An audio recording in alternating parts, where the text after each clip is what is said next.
Good evening, everybody. It's Charlie, and welcome back to another video on the Chatting Leeds YouTube channel. Hope everyone has had a great day so far, as always. Just before we get into tonight's video, make sure you are smashing that like button. It really does help get the video out there to more people. Please subscribe to the channel if you are brand new as well, and hit that notification bell. And of course, get all of your thoughts and opinions into the comment section down below. Obviously, Leeds United taking on Leicester City tomorrow night in an epic clash at Ellen Road, top of the table. Huge jeopardy for both teams, in my opinion. Obviously, I'd say we've got the most jeopardy, because if we fail to pick up a win tomorrow, then we could end this game week in 4th place, which is just how close it is at the top of the division at the minute. Whereas if Leicester lose, then, they are still 6 points ahead of us, so they are pretty comfortable. If you haven't already, go and check out the match preview on the channel that I uploaded last night. All support is very much appreciated. Like I said, if you haven't already, go and check that out. But I thought I'd come on tonight. I've seen a few people discussing it.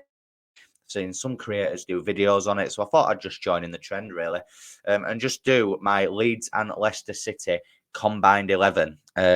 Now, both teams have got top players in this league. Both teams have got players who have had unbelievable seasons. So it was quite difficult to fit Leeds' best players and Leicester's best players into this. But I still think I've managed to come up with a decent combined 11, and I think it is very fair. And by the way, guys, I'm not on about like recent form in terms of this combined 11. I'm talking as a whole, for the entirety of the season. So just a disclaimer before we go any further. So then, in goal, I've decided to go with Illan Meslier, just simply for the fact that he's got the most clean sheets in the division, or joint most clean sheets in the division this season, with 15. I think Leicester's goalkeeper's got 11.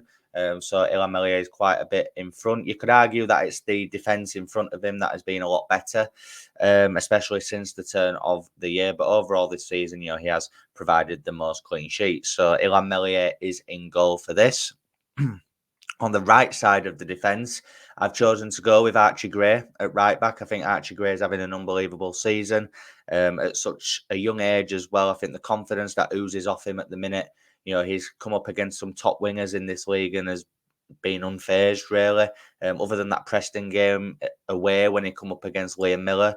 And you could argue the first half against Sunderland up against Jack Clark. Other than that, I think he's coped really well. So I've gone with Archie Gray at right back. At right centre-back, it's, of course, Joe Rodon, the Welsh brick wall. Again, absolutely phenomenal season for Leeds this season, and hopefully we can make that a permanent deal in the summer. I think he reads the game really well, comes out with the ball really well, just does everything that you expect of a defender. And, I was saying on a video the other day that it's nice to see Leeds United actually have a solid back line for a change. The left-sided centre-back, I've gone with Yannick Vestergaard, of Leicester. Now, it was a toss-up, obviously, between him and Wout Faes, but I decided to go here with. He predominantly plays on the left side of the centre-back pairing anyway. Similar to Joe Rodon, having an unbelievable season. He's a Premier League defender by rights, isn't he? So that's why I've chosen to go with him. And at left back, I've chosen James Justin over Junior Firpo. Again, Firpo has been good since the turn of the year, but if we're talking an entirety of the season, I would argue James Justin, it pains me to say, but James Justin has had a better season. Gets forward really well, chips in with the odd goal and assist as well. So yeah, I've gone with James Justin.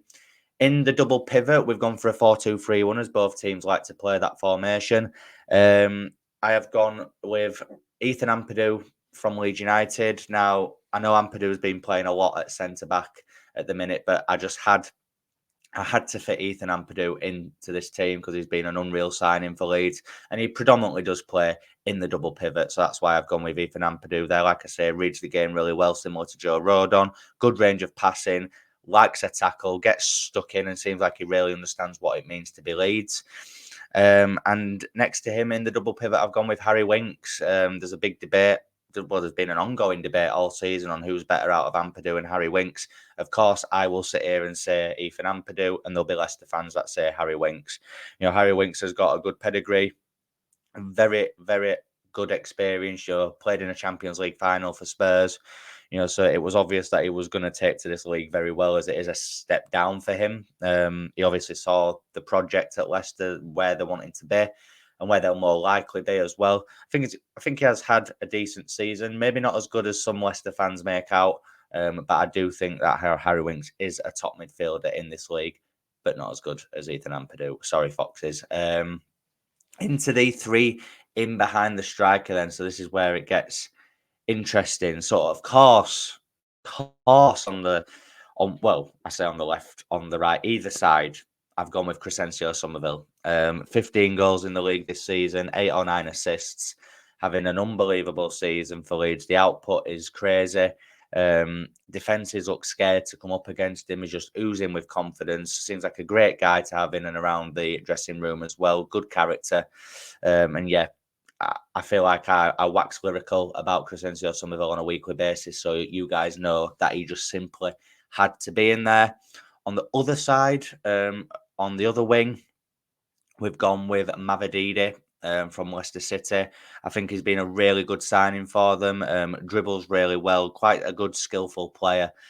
Scores goals, assists, and I feel like he is a key ingredient to the Leicester attack. And if we can nullify him the best we can, it's more than likely going to be Archie Gray coming up against Mavididi tomorrow. So, if Archie Gray can handle him, I think he did in the reverse fixture at the King Power quite well.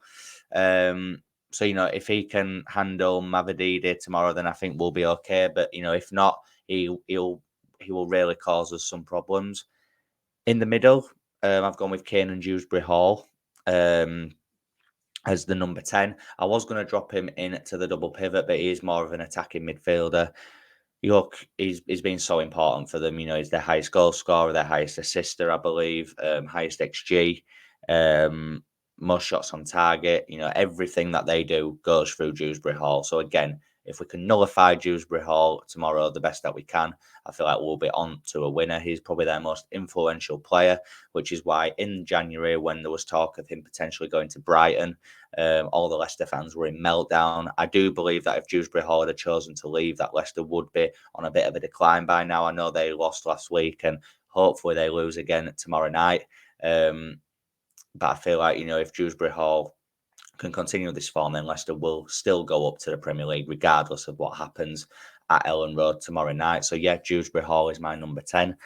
And up front, Leicester fans, if you watch it, be happy with this.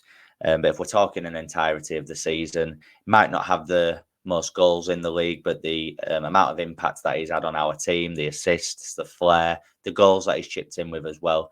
And, he did start the season predominantly playing as a number 9. It's Jorginho Rutter. Look, Patson Daka, Iheanacho, Jamie Vardy were all viable options that I could have put there, but there was no way on God's green earth that I was keeping Jorginho Rutter out of this combined 11. So I found a way to fit him in, and that is at number 9. Unbelievable player for us this season. And yeah, again, like Somerville, I wax lyrical about this guy all the time. So you all know why he is in the combined 11. So just to run through that is Illan Meslier, Archie Gray, Joe Rodon, Vestergaard, James Justin, Ethan Ampadu and Harry Winks, Somerville, Dewsbury Hall and Mavididi and Jorginho Rutter up front. I think that is a more than fair combined 11 for both teams. So yeah, as I said at the beginning, guys, hit me up in the comment section down below with all your thoughts and opinions. Who would be in your combined 11 and why? On your way out of the video, make sure you are smashing a like on it as well. It really helps get it out there to more people. Please subscribe and, of course, hit the notification bell. Next video on the channel will probably be the last say on Saturday night, so make sure that you all tune in for that. Obviously, it'll be late on when I get home tomorrow, and I am working on Saturday morning, so there'll be no video tomorrow. But yeah, let's hope Leeds United can get a massive win over the Foxes and come within 6 points of the league leaders. As I said, guys, like, comment and subscribe, and I'll see you in a bit. Cheers.